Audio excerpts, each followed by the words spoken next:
नमस्कार, मैं हूं अंकित और आप देख रहे हैं टीवी9 डिजिटल।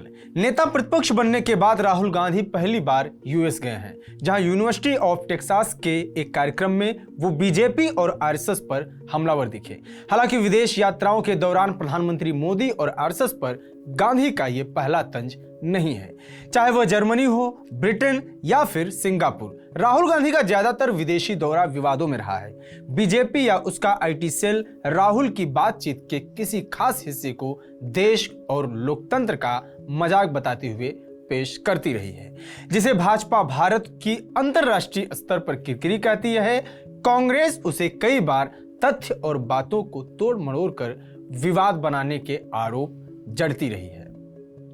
आइए पिछले कुछ वर्षों में हुए राहुल गांधी के विदेशी दौरों पर एक नजर डालें और यह भी समझें कि विवाद किस बात पर हुआ और राहुल ने क्या कहा था। मार्च 2023, ब्रिटेन।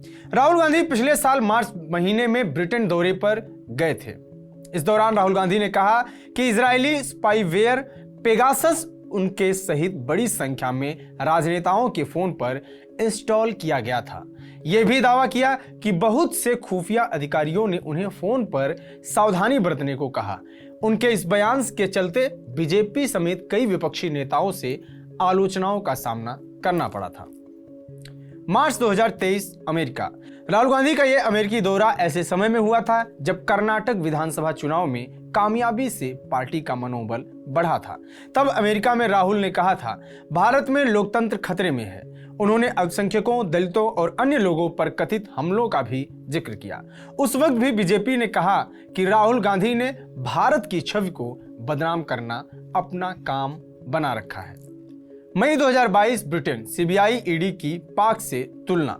राहुल गांधी उस वक्त भी ब्रिटेन के दौरे पर थे। यूके में कैम्ब्रिज यूनिवर्सिटी में आइडियाज फॉर इंडिया सम्मेलन के दौरान राहुल गांधी बीजेपी और पीएम मोदी के खिलाफ कई हमले किए और देश में निजी क्षेत्र के एकाधिकार को बढ़ावा देने के लिए सरकार पर हमला बोला। उन्होंने सीबीआई और ईडी का हवाला देते हुए भारत सरकार की तुलना पाकिस्तान सरकार से की थी, जिस पर भारत में काफी बवाल हुआ था। साल 2020 में राहुल गांधी नानी से मिलने इटली गए थे। 28 दिसंबर को हर साल कांग्रेस का स्थापना दिवस मनाया जाता है। 2020 में 136वां स्थापना दिवस था, जिसमें राहुल गांधी शामिल नहीं हो पाए थे। वो इस कार्यक्रम के ठीक एक दिन पहले इटली के लिए रवाना हो गए, जिसके लिए उन्हें आलोचनाएं झेलनी पड़ी थी। दिसंबर 2019, दक्षिण कोरिया। 2019 में देश भर में सीए यानी नागरिकता संशोधन कानून के खिलाफ विरोध प्रदर्शन हो रहे थे। कांग्रेस पार्टी इस मसले पर बीजेपी का विरोध कर रही थी, लेकिन राहुल गांधी इस बीच साउथ कोरिया की यात्रा पर निकल गए। यही वजह रही कि कांग्रेस पार्टी को काफी आलोचनाओं का सामना करना पड़ा। हालांकि पार्टी की तरफ से सफाई दी गई कि ये यात्रा पहले से प्लान थी। अक्टूबर 2019, चुनाव से पहले कंबोडिया। हरियाणा और महाराष्ट्र में होने वाले चुनाव से सिर्फ 15 दिन पहले राहुल गांधी कंबोडिया चले गए थे। बीजेपी ने कहा कि राहुल गांधी पर्सनल टूर पर बैंकॉक गए हैं। वहीं कांग्रेस ने कहा कि वे मेडिटेशन के लिए कंबोडिया गए हैं।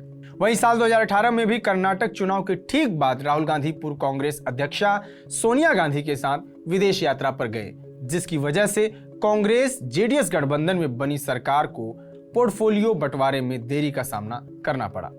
जर्मनी 2018 और मलेशिया 2018।